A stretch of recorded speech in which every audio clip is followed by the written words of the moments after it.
Boas-vindas a um dos episódios mais sensíveis e vitais da nossa série Enciclopédia Universo Incrível. Hoje, olhamos para os guardiões do equilíbrio do mundo, os Yanomami.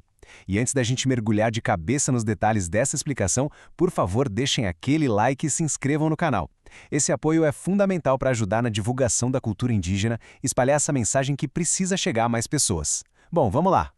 É absolutamente impossível não se arrepiar com as palavras do grande líder e xamã Davi Copenaua. Ele diz o seguinte: se a terra, a floresta, for destruída pelos brancos, os riachos somem, a terra fica friável, as pedras racham com o calor extremo e, no fim das contas, todos morrerão. Sabe, para quem escuta de fora, isso pode parecer apenas uma metáfora muito poética, mas as fontes mostram que é um alerta literal e urgente sobre um colapso ambiental e espiritual iminente. Para a gente entender o peso disso, precisamos falar sobre o conceito de urihi. É muito comum a sociedade olhar para a floresta e ver só a natureza, né? Apenas um punhado de árvores, um recurso inerte pronto para dar lucro. Mas para os Yanomami, urihi é a terra-floresta viva. Ela não é um simples cenário. Ela é uma entidade viva e sagrada. Ela possui uma imagem essencial, um sopro de vida e um princípio ativo de fertilidade. A floresta respira, sente e garante a continuidade de todos os seres. E dá só uma olhada em como essa integração é perfeita na prática. Bem ali no meio desse oceano verde gigantesco fica a aldeia Demini, com essa enorme casa comunal circular chamada de Yano. O povo Yanomami não está apenas morando de aluguel ali, eles são literalmente parte da paisagem. A vida acontece num balanço sustentável, seguindo ritmos milenares que preservam e respeitam essa complexa teia de vida ao redor. E tem um detalhe fascinante: a floresta não é habitada só por plantas, bichos e pessoas. O material nos apresenta os Chapiripê. Eles são os espíritos auxiliares que foram deixados pelo grande criador Omama justamente para cuidar e proteger a comunidade. Na visão dos xamãs, os Chapiripê são como miniaturas humanoides super brilhantes e coloridas que moram lá nas serras e descem para brincar e dançar nas luzes da floresta. Eles são basicamente a grande linha de defesa do mundo visível. Toda essa proteção espiritual transborda para o dia a dia deles, que tradicionalmente é cheio de saúde e vitalidade.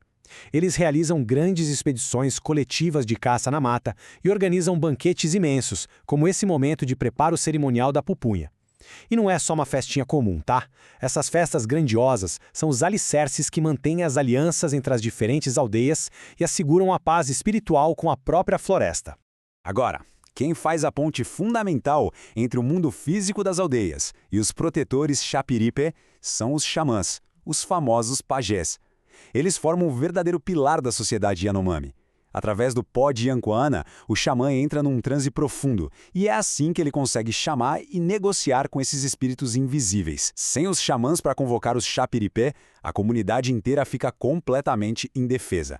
E é aqui que a nossa explicação, infelizmente, precisa tomar um rumo muito mais duro. Toda essa harmonia ancestral esbarrou violentamente numa invasão brutal. Os documentos descrevem os garimpeiros e forasteiros como comedores de terra. Pensa no contraste absurdo que é isso. De um lado, um povo que vive respeitando os ciclos sagrados do Urihi. Do outro, uma invasão repentina com máquinas destruidoras movida por um desejo doentio de devorar tudo que está no solo. O jeito que os Yanomamis explicam esse choque é de arrepiar. Eles chamam o resultado dessa invasão de Shawara. Segundo a tradição deles, o ouro é uma espécie de metal canibal que o Criador escondeu nas profundezas frias da terra por um ótimo motivo: mexer nele é fatal. Quando os garimpeiros desenterram esse ouro e o queimam com os motores das máquinas, eles libertam a Shawara, que é essa fumaça epidemia tóxica trazida pelos brancos com uma fome terrível por causar doença e morte. E não se enganem, essa fumaça epidemia não fica só no plano espiritual, não. O impacto físico é uma tragédia em tempo real. A materialização dessa chavara significa surtos epidêmicos massivos de malária e sarampo varrendo as aldeias. O que a gente vê são cenas constantes de resgates médicos emergenciais, onde o maquinário e o descaso geram um choque epidemiológico que causa um luto sem fim e desestrutura completamente comunidades inteiras. Para a gente ter uma dimensão real da urgência de tudo isso a nível global, pense nesse número: 192 mil quilômetros quadrados. Essa é a imensa escala do território tradicional da sociedade Yanomami. Não é um pedacinho de chão qualquer. É uma extensão ininterrupta e gigantesca de floresta amazônica que tem uma importância vital e imensurável para a biodiversidade do planeta. E tem um fato muito revelador sobre esse lugar. Ele é um território sem fronteiras. A terra ancestral deles tem seu núcleo na imponente Serra Parima e atravessa do Brasil, pegando estados como Amazonas e Roraima, direto para a Venezuela. Só que a selva e o próprio povo Yanomami ignoram solenemente essas linhas políticas artificiais que os brancos desenharam no mapa. Eles vivem em um fluxo natural contínuo, sem barreiras. Dentro dessa vastidão toda, as informações documentadas apontam que existem cerca de 35 mil Yanomamis vivendo em ambos os países. Esse número bate de frente com a ideia de que eles são poucos. Estamos falando de uma sociedade grandiosa, uma civilização super complexa, dividida em variados grupos linguísticos, que existe bravamente todos os dias frente a essas pressões externas tão sufocantes.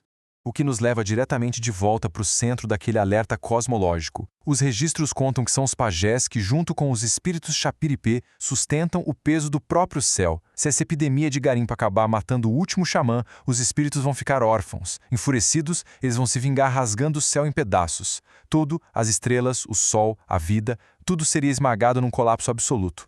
É aí que uma pergunta crucial e incômoda começa a ecoar na nossa cabeça. Quando a floresta realmente desaparecer e os sábios xamãs forem calados para sempre, quem é que vai segurar o céu? A mensagem que tiramos disso tudo é muito clara. A luta dos Yanomami não é só um embate distante na selva. É uma luta pela sobrevivência de todo mundo.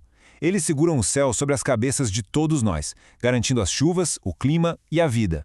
E é com essa reflexão pesada, porém necessária, que encerramos o material de hoje. Se essa explicação ajudou a entender a urgência e o valor inestimável da resistência Yanomami, por favor, deixem o like e compartilhem. Isso é essencial para dar voz a essa causa tão importante e denunciar esse cenário. E claro, não deixem se inscrever para não perder o nosso próximo e último episódio da série. Um abraço enorme, muito obrigado pela companhia e até lá!